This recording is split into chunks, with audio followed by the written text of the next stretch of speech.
오늘은 사순절 두 번째 주일입니다. 우리 사순절 기간 동안 우리는 요한복음에 나오는 7개의 에고 예미에 대해서 말씀을 나누고 있습니다. 오늘은 그 두 번째 에고 예미, 나는 세상의 빛이다. 에고 예미 토 포스 토우 코스무라고 하는 말씀, 그 주제로 말씀을 나누겠습니다. 같이 한번 해볼까요? 나는 세상의 빛이다. 여러분, 이 땅에 오신 예수 그리스도를 가장 적절하게 표현할 수 있는 단어가 있다면 무엇이겠습니까? 아마 빛이라는 단어일 것입니다. 창세기 1장에 보면 하나님께서 세상 창조하신 이야기가 나오는데, 하나님께서 빛이 있어라 라고 하자 빛이 있었고 라는 말씀으로 창조 이야기가 시작이 됩니다. 빛을 지음으로 하나님의 창조가 시작되었다는 것입니다. 하나님이 창조하기 이전의 땅은 혼돈하고 공허하며 흑암이 깊음 위에 있었다라고 설명합니다. 하나님이 빛이 있어라 라고 하자 빛이 생겨났고, 혼돈과 공허와 흑암의 상태, 카오스에서 코스모스, 그 질서의 세계가 되었다라고 성경은 말하고 있습니다. 요한복음은 예수님께서 이 땅에 오신 것이 이와 같다고 설명합니다. 마치 창세기에서 창조 이전의 땅이 혼돈하고 공허하고 흑암만 가득했던 것처럼 예수님 오시기 전 이 세상도 온통 어두움, 영적인 어두움으로 가득했습니다. 그런 의미에서 사도 요한이 예수님께서 이 땅에 오신 것을 빛이 어두움에 빛이 되라고 표현한 것은 매우 적절한 표현이라고 할 수 있을 것입니다. 예수님께서도 나는 세상의 빛이다 라는 말씀으로 이런 사실을 확인해 주셨습니다. 자, 오늘 우리가 읽은 본문 요한복음 8장 12절을 같이 읽어보겠습니다. 시작. 예수께서 또 말씀하여 이르시되 나는 세상의 빛이니 나를 따르는 자는 어둠에 다니지 아니하고 생명의 빛을 얻으리라.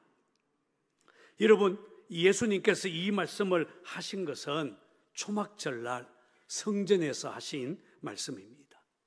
예수님 당시 유대인들은 초막절 절기에 두 가지 특별한 의식, 특별한 리터지를 행하였다고 전해집니다. 하나는 물을 붓는 의식으로 그들의 조상들이 광야를 지날 때 하나님께서 바위 위에서 물을 내어 먹이신 그 은혜를 기억하기 위한 것으로 실로암 연못에서 매일 물을 떠다가 성전에 붓는 의식을 행하였고, 또 다른 하나는 하나님께서 구름기둥 불기둥으로 그들의 조상을 광야길에서 인도하신 것을 기념하기 위해 성전 뜰, 여인의 뜰 네 모퉁이에 있는 큰 금등잔에 불을 밝히는 의식을 행하였다라고 전해집니다. 성전에 불을 밝히는, 성전에 불을 환하게 밝히는 바로 그때 그곳에서 예수님은 나는 세상의 빛이다 라고 선언을 하신 것입니다. 이것은 예수님께서 생명의 떡이다 라고 자신의 정체성을 선언한 것처럼 나는 세상의 빛이다 라는 말씀으로 자신의 정체성을 또다시 선언하신 것입니다. 예수님은 세상의 빛으로 오셔서 영적 어두움으로 캄캄한 이 세상을 빛의 세상으로 만들어 나가시겠다라고 하신 것입니다. 지금부터 140년 전 1885년 4월 5일 부활절 아침에 제물포항에 세 사람의 선교사가 배에서 내렸습니다. 아펜젤러와 그의 아내, 그리고 언더우드 선교사였습니다. 아펜젤러와 언더우드는 미국 신학교 연맹에서 만나 세계 선교의 꿈을 키운 사람들입니다. 커네티컷 주에서 열린 캠퍼스 부흥회에서 미전도 종족이었던 조선 땅에 선교사가 필요하다라는 정보를 듣고 헌신을 결단하게 됩니다. 그러다가 드디어 제물포항에 첫 발을 내딛는 그 감격적인 순간에 그들은 이렇게 기도했다고 합니다. 주여, 우리는 이 부활절 아침에 이 땅에 도착하였습니다. 예수님의 부활의 권세와 능력으로 예수 그리스도 모르고 죽어가는 이 민족에게 빛을 비추어 주십시오.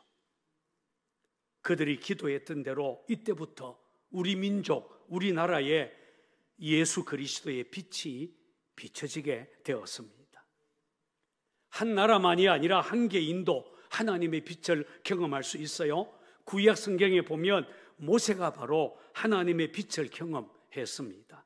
그는 호렙산에서 장인의 양떼를 치다가 어느 날 가시들기에 불이 붙어 활활 타오르는 광경을 보았습니다. 그런데 불은 활활 타오르는데 나무는 타지 않았어요. 그 신비한 광경을 보려고 가까이 오자 하나님은 불꽃 가운데서 그를 불렀습니다. 모세야, 모세야. 그날 모세는 불꽃 가운데에서 말씀하시는 하나님을 만납니다. 또한 그는 시내산 꼭대기에 올라가서 40일 동안 이 하나님의 빛 안에 있었습니다. 40일 후에 산에서 내려올 때 사람들은 모세의 얼굴에서 빛이 나는 것을 보았습니다. 그 빛이 얼마나 놀라운지 모세는 수건으로 얼굴을 가렸다. 성경은 그렇게 설명합니다. 신약 성경에 보면 사도 바울도 이 빛을 경험했습니다. 주의 제자들을 잡으러 다메섹으로 가는 도중에 호련히 하늘로부터 강력한 빛이 그를 둘러 비추었습니다. 그 빛에 놀라서 땅에 엎드려진 그에게 사울아, 사울아, 내가 어찌하여 나를 박해하느냐? 라는 음성을 듣게 됩니다. 깜짝 놀란 그가 주여 누구시니까? 라고 묻자 나는 내가 박해하는 예수라. 주님의 음성을 듣게 되었죠. 그를 둘러 비친 그 빛이 얼마나 강력했던지 그만 그의 두 눈은 멀고 말았어요.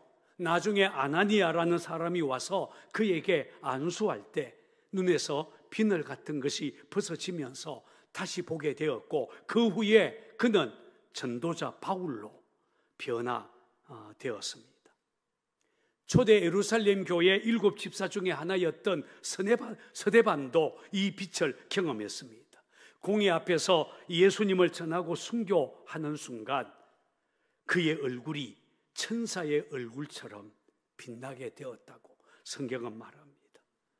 우리 역시 이 빛, 예수의 빛을 경험한 사람입니다. 여러분, 구원이 무엇입니까? 구원이란 사망에서 생명으로, 어두움에서 빛으로 옮겨지는 것입니다. 우리는 예수 믿고 어둠에서 빛으로 나온 사람, 곧 빛의 자녀들입니다. 맞습니까? 성경은 이 빛에 대해 이렇게 설명합니다. 어두운 데에 빛이 빛이라 말씀하셨던 그 하나님께서 예수 그리스도의 얼굴에 있는 하나님의 영광을 아는 빛을 우리 마음에 비추셨느니라. 할렐루야. 자, 그러면 예수님께서 세상의 빛으로 오셨다는 것에는 어떤 의미가 담겨 있겠습니까? 첫째, 생명의 빛이시다라는 의미가 있습니다. 같이 해보겠습니다. 생명의 빛. 과학 이야기를 한번 해보겠습니다. 물리학에서는 지구상의 모든 생명체가 생명을 유지하게 되는 에너지원이 바로 태양이라고 설명합니다. 다시 말해 태양 때문에 이 지구상의 그 무수한 생명체들이 살아가고 있다는 말입니다. 그런데 만약 태양이 사라지게 되면 어떻게 될까요? 이 지구상에 존재하는 모든 생명체는 그 생명을 보존할 수 없게 될 것입니다. 알다시피 태양은 지구의 33만 배나 되는 거대한 항성입니다. 질량의 73%는 수소이고 25%는 헬륨으로 된 정말 거대한 기체 덩어리가 태양입니다. 태양 중심부에서는 매 초마다 500만 톤의 수소 핵들이 헬륨으로 바뀌는 핵융합 반응이 일어나면서 엄청난 에너지를 만들어내고 있다고 합니다. 그 중에 지극히 일부분인 170조 킬로와트의 에너지가 우리가 살고 있는 지구에 전달되고 있습니다. 이 에너지가 식물들의 광합성 합성 작용을 통해서 모든 생명체의 생명을 유지 보존할 에너지로 쓰이고 있는 것입니다. 중요한 것은 지구상의 모든 생명의 원천이 되는 태양이 그 에너지를 지구로 전달할 때 사용되는 것이 바로 빛입니다. 빛이 그 소중한 태양 에너지를 지구로 전달해 주는 것입니다. 그러니까 빛이 없다면 태양 에너지가 이 지구에 전달될 수가 없고 이 지구상의 어떤 생명체도 생존할 수 없다는 말입니다. 그래서 우리는 이 빛을 생명의 빛이다 라고 부릅니다.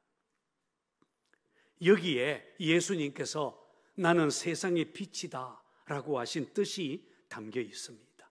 마치 빛이 태양 에너지를 이 세상 모든 생명체에게 전해주는 것처럼 빛으로 오신 예수님은 하나님께로부터 영적 생명, 곧 영적 에너지를 이 땅에 사는 모든 인간들에게, 사람들에게 전해주고 있습니다. 여러분, 빛이 없이는 세상의 어떤 생명체도 존재할 수 없는 것처럼 빛이신 예수님이 없다면 세상 그 어떤 사람도 영적 생명, 영생 얻을 수 없다는 말입니다. 영국의 객관시인으로 알려진 테니슨이 한 번은 친구와 함께 정원을 거닐면서 이런저런 대화를 나누고 있었답니다. 그때 친구가 물었어요. 혹시 자네는 예수 그리스도를 어떻게 생각하나? 테니슨은 말없이 한참을 걷다가 아름다운 꽃 앞에 멈춰서더니 이렇게 말을 했다고 합니다. 여보게, 나에게 있어서 예수님은 이 꽃과 태양의 관계와 같다네. 만약 이 꽃이 태양빛을 받지 못하면 시들시들 죽고 말 것이네. 태양의 빛과 따스함이 없다면 이 꽃이 아름다운 꽃을 피울 수 없는 것처럼 의의 태양이신 예수 그리스도, 그분이 없다면 나는 영원히 죽고 말 것일세. 그렇죠. 예수님은 우리의 생명의 빛입니다. 허물과 죄로 죽은 우리 인생을 살리실 분, 생명의 빛으로 오신 예수 그리스도밖에 없습니다. 그러므로 예수님을 믿어야, 예수님을 만나야 그 사람의 영혼 살아납니다. 예수님으로부터 영적 에너지를 얻어야만 우리 인생이 기쁘고 즐겁고 행복한 인생 될 수 있습니다. 두 번째, 예수 그리스도의 빛은 진리의 빛입니다. 같이 해보겠습니다. 진리의 빛. 아마 여러분은 아테네의 유명한 철학자 디오게네스를 아실 것입니다.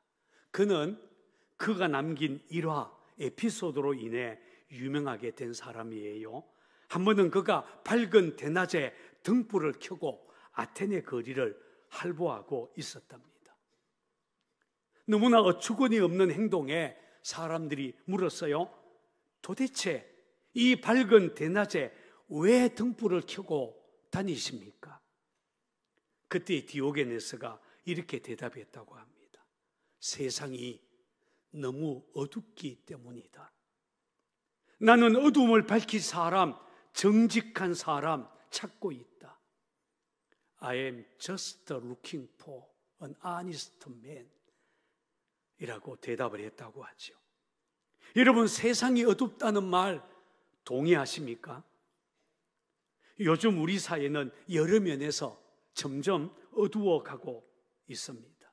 사람들 내면의 양심의 빛, 도덕의 빛이 어두워지면서 무엇이 옳고 그른지, 무엇이 진짜인지 가짜인지 모호해지고 있습니다. 혹시 지식이 없어서 세상이 어두울까요? 그렇지 않습니다. 세상에는 지식이 넘쳐납니다.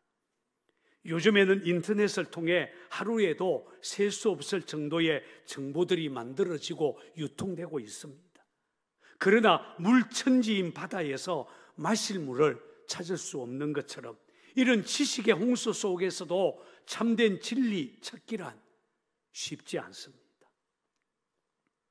요한복음 8장 32절에 보면 예수님께서도 진리를 알지니 진리가 너희를 자유하게 하리라 라고 하셨습니다. 사람들이 진리 모르기 때문에 하나님 떠나 어둠에서 방황하고 있고 참된 자유 누리지 못하고 있다고 하신 것입니다. 실제로 하나님을 떠난 사람, 세상 사람들과 대화를 나누다 보면 정말 이 사람들이 진리를 잘 모르고 있구나 하는 것을 확인할 수 있습니다. 자신들이 어디서부터 왔는지 전혀 모릅니다. 글쎄, 전생이라는 것이 있나? 원숭이가 진화해서 인간이 된 게 맞아? 자신이 없습니다. 또 죽으면 어디로 갈지도 모릅니다. 죽으면 다 끝이지 뭐가 있겠어? 아니야. 혹시 다음 세상이 있는 것은 아닐까? 이런저런 말을 하지만 잘 모르고 있습니다. 창조주 하나님이 계시다는 것도 모르고 예수님이 구원자이시다라는 것도 모르고 죽음 이후에 천국이 있다는 것도 모릅니다. 마음의 빛이 어두워지자 진리를 모르고 있다는 말입니다. 혹시 여러분들의 마음의 빛은 어둡지 않습니까? 여러분, 사물을 보려면 빛이 필요해요. 어둠 속에서는 사물을 제대로 볼 수 없습니다. 마찬가지로 진리를 알려면 우리 마음에 빛이 있어야 합니다.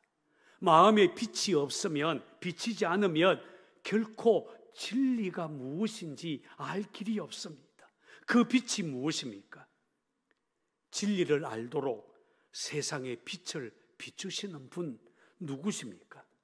바로 예수 그리스도이십니다. 빛이신 예수님이 우리 안에 와야 비로소 진리를 보는 눈을 뜨게 됩니다. 하나님이 나를 창조하셨구나. 죽음 이후에 천국이 있구나. 예수 믿어야 구원받는 거구나. 비로소 참된 진리를 알게 될 것이고 그 진리를 알게 되면 참된 자유, 참된 인생 살 수 있다. 오늘 말씀입니다. 예수님께서 나는 세상의 빛이다 라고 하신 말씀이 바로 이런 뜻입니다. 영국의 알렌이라고 하는 무신론자가 살고 있었답니다. 그 부인은 크리스찬이었지만 자신은 무신론에 관한 신념이 매우 강한 사람이었습니다. 그런데 어느 날 사랑하는 외동딸이 병이 들어 시름시름 앓기 시작하더니 끝내 회복하지 못하고 급기야는 죽음 직전에 이르렀습니다. 옆에서 죽어가고 있는 딸을 지켜보는 아버지, 내가 대신 죽더라도 딸을 살릴 수 있었으면 좋겠다, 그런 절박한 심정으로 딸의 손을 붙잡고는 눈물을 흘리고 있었습니다. 그때 딸이 아버지에게 묻습니다. 아빠, 마지막으로 아빠의 대답 듣고 싶어요. 엄마는 하나님 살아계시고 예수 믿으면 천국에 갈 수 있다고 말씀하시는데 아빠는 그런 거 다 기독교인들이 지어낸 거짓말이고 하나님도 없고 천국이 없다고 하시니 나는 혼란스러워요. 정말 하나님이 없고 천국도 없고 예수 믿는 것이 아무것도 아니라면 그러면 아빠가 믿고 있는 거 말씀해 주세요. 내가 지금 죽으면 어디로 갔는지, 내가 죽음을 기쁘게 맞이할 수 있는 어떤 소망이 있는지, 그러면 제가 아빠 말 믿고 기쁘게 죽음을 맞이할 수 있겠어요? 딸의 말에 무신론자 알레는 충격을 받았습니다. 그는 잠시 머뭇거리다가 딸의 손을 잡고 이렇게 말을 꺼냅니다. 얘야, 미안하다. 엄마 말이 맞단다. 아빠가 지금까지 거짓말을 했다. 하나님 살아 계신단다. 천국도 있단자. 이 다음에 천국에서 아빠랑 만나자. 무신론자 알레는 딸의 죽음 앞에서 자신의 신념 내려놓고 예수를 인정하고 하나님 인정하게 되었습니다. 여러분, 빛이신 예수님, 진리이신 예수님을 만나야 그 사람 인생에 빛이 비칩니다. 비로소 자기가 걸어가는 길이 보입니다. 미래가 보이고 운명이 보이고 죽음 이후에 하나님 나라 보게 될 것입니다.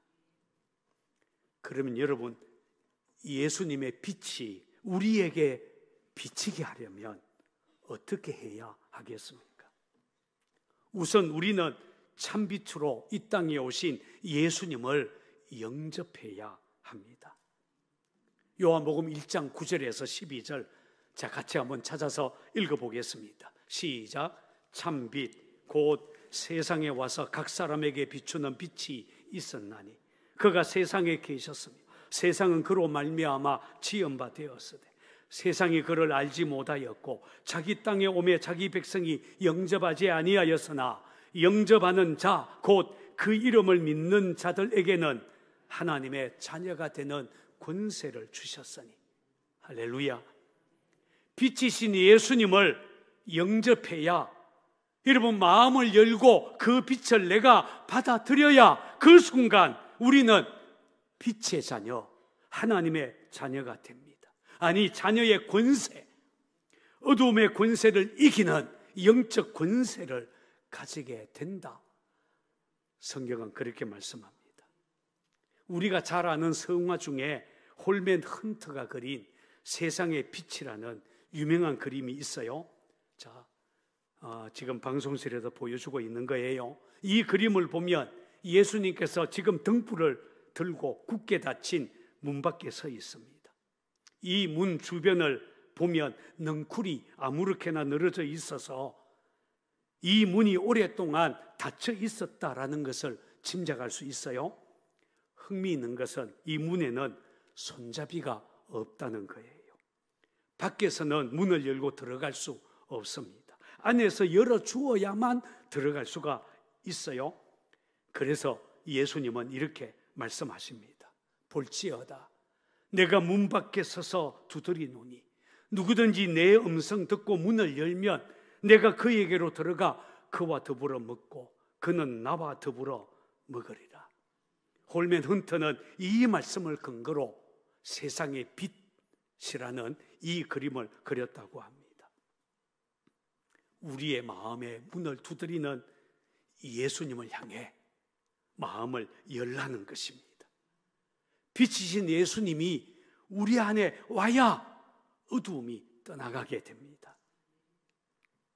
어느 목사님이 자기 교회 교인의 부친의 묘를 이장하는 현장에서 경험한 이야기입니다. 이장 예배를 드린 후에 인부들이 봉분을 무너뜨리고 무덤을 파냅니다. 관을 꺼냈습니다. 관은 여기저기 썩어 있었습니다. 뚜껑을 열자 시커멓게 썩어 있는 수의와 시신을 휘감고 있는 나무 뿌리가 보였습니다. 지독한 악취도 문제였지만 시신을 새까맣게 뒤덮고 있는 무수한 벌레들이 문제였어요. 구름이 잔뜩 낀 흐린 날씨에 시체에 썩는 악취에 인부들이 몇 차례 구역질을 하더니 결국 못하겠다고 나가떨어졌습니다.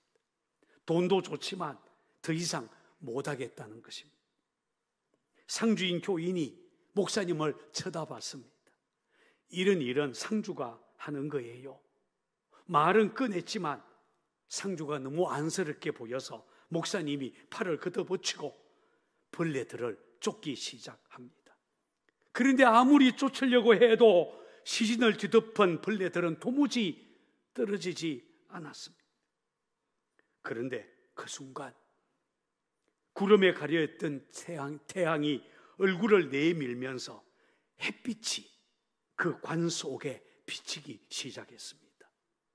밝은 햇빛이 비치게 되자 그와 동시에 그 많던 벌레들이 한순간에 다 사라지고 말았다고 합니다.